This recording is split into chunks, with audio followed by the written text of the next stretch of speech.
혹시 데이터가 너무 적어서 고민해 본 적 있으세요? 이 안에서 대체 뭘 얼마나 믿어야 하나 싶을 때 말이죠. 오늘은 바로 그럴 때 쓰는 아주 기발한 방법, 통계적 부트스트래핑에 대해 한번 제대로 파헤쳐 보겠습니다. 자, 이런 상상을 한번 해볼까요? 여러분이 정말 중요한 비즈니스 결정을 내려야 하는데 가진 데이터가 고작 20개뿐이에요. 이걸로 분석을 했더니 어떤 결과가 나왔습니다. 이 결과 과연 얼마나 믿을 수 있을까요? 바로 이 막막한 질문이 오늘 우리가 풀어볼 숙제입니다. 사실 현실에서는 비용이나 시간 문제 때문에 데이터를 막 수천 개, 수만 개씩 모으는 게 거의 불가능할 때가 많잖아요. 이렇게 데이터가 적다 보니까 우리가 계산한 평균 같은 값들이 진짜 맞는 건지, 얼마나 믿을 만한 건지 확신이 안 서는 거죠. 불확실성이 커질 수밖에 없어요. 그런데 말이죠. 바로 이런 상황을 기가 막히게 해결해주는 방법이 있습니다. 바로 부트스트래핑이라는 건데요. 이름이 좀 특이하죠? 이게 아주 재미있는 영어 관용구에서 따온 말이거든요. 이 말이요. 부트스트래핑이 뭔지 정말 찰떡같이 설명해줘요. 그러니까 외부에서 데이터를 더 구해오는 그런 도움 없이 오로지 내가 지금 가지고 있는 이 데이터 안에서 이걸 막 요리조리 활용해서 스스로 통계적인 총찰력을 만들어낸다는 거죠. 와, 진짜 기발하지 않나요? 자, 그럼 이걸 좀 더 전문적으로 정의하면 어떻게 될까요? 부트스트래핑은 무슨 마법 같은 게 아니고요. 아주 영리한 통계적인 도구라고 생각하시면 돼요. 핵심은 재표본 추출, 그러니까 내가 가진 데이터에서 샘플을 계속해서 다시 뽑아보는 거예요. 이걸 통해서 내가 계산한 통계치가 얼마나 흔들릴 수 있는지 그 불확실성을 눈으로 확인하는 방법인 거죠. 자, 그럼 이제 제일 궁금한 부분이죠.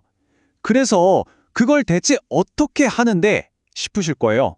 제가 지금부터 아주 쉬운 요리 레시피처럼 단계별로 착착 설명해 드릴게요.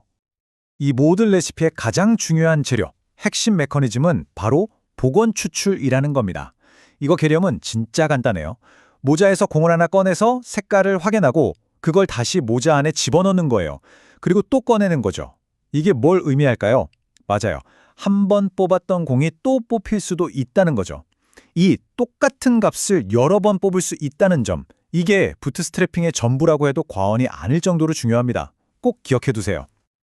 자, 그럼 레시피 들어갑니다. 첫 번째, 원본 데이터와 똑같은 크기의 새로운 샘플을 하나 만듭니다. 물론 복원 추출로요. 그리고 두 번째는요. 그렇게 방금 만든 부트스트랩 샘플의 평균을 계산해서 옆에 잘 적어둬요. 세 번째가 중요해요. 이 1, 2단계를 이제 컴퓨터의 힘을 빌려서 수천 번, 아니 수만 번을 반복시키는 거예요. 그리고 마지막 네 번째 단계에서는요. 그렇게 모인 수천 개의 평균값들을 쫙 펼쳐서 분포, 그러니까 우리가 아는 그 히스토그램 모양으로 만들어보는 겁니다. 자, 이 그림을 보시면 개념이 확 와닿으실 거예요. 왼쪽에 우리가 딱 하나 가지고 있는 원본 데이터라고 해보죠. 값들이 딱 한 번씩만 들어있죠? 자, 오른쪽을 보세요. 이게 바로 부트스트래핑으로 만든 샘플 중 하나예요. 어때요? 복원 추출을 했기 때문에 어떤 값은 여러 번 중복해서 뽑혔고 반대로 원래 있었는데도 아예 한 번도 뽑히지 못한 값도 보이죠?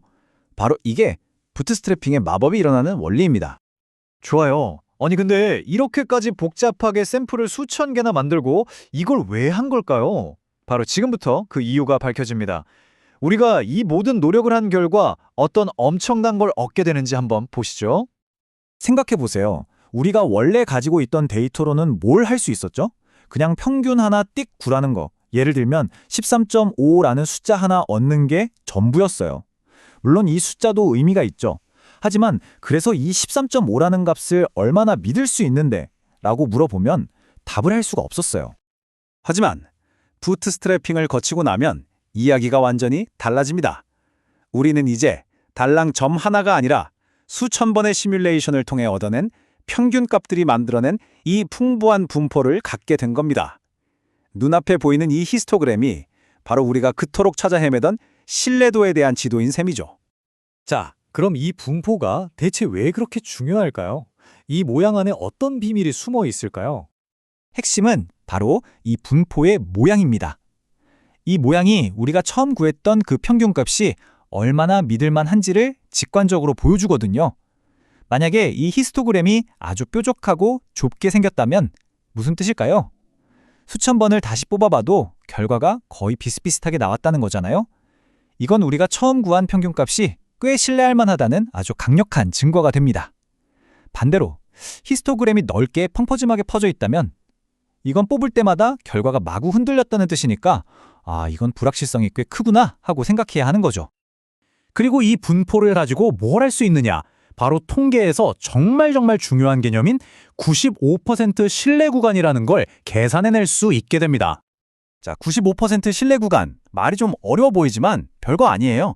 한마디로 진짜 평균값이 아마 이 범위 안에 있을 거야 라고 우리가 95%의 확신을 갖고 말할 수 있는 구간을 뜻해요.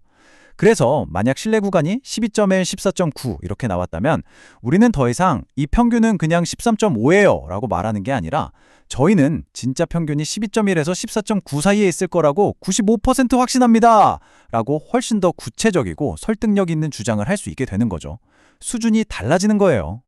자, 그럼 이렇게 강력한 기법이 그냥 책상 위 이론으로만 끝날까요? 에이, 절대 아니죠. 지금부터 이 부트스트래핑이 현실 세계에서 얼마나 멋지게 활약하고 있는지 그 현장으로 한번 가보시죠. 예를 들어 제약회사에서 신약을 개발할 때요. 환자 수가 많지 않잖아요. 그 적은 데이터만 가지고도 이 약의 효과가 어느 정도 범위에 있을지를 추정할 수 있고요. 또 우리가 매일 쓰는 스마트폰 앱, 새로운 버튼 디자인이 더 좋은지 A/B 테스트를 할 때도 적은 사용자 데이터만으로도 어떤 디자인이 더 나을지 그 신뢰도를 측정하는 데 쓰입니다. 그뿐인가요? 금융에서는 투자 리스크가 얼마나 될지, 머신러닝에서는 만든 모델의 성능이 얼마나 안정적인지, 심지어는 기후과학자들이 과거 데이터로 미래의 기후변화 추세를 예측할 때 그 예측이 얼마나 믿을 만한지를 평가하는 데까지 정말 안 쓰이는 곳을 찾기가 더 힘들 정도입니다. 자, 이제 거의 다 왔습니다. 마무리를 할 시간인데요.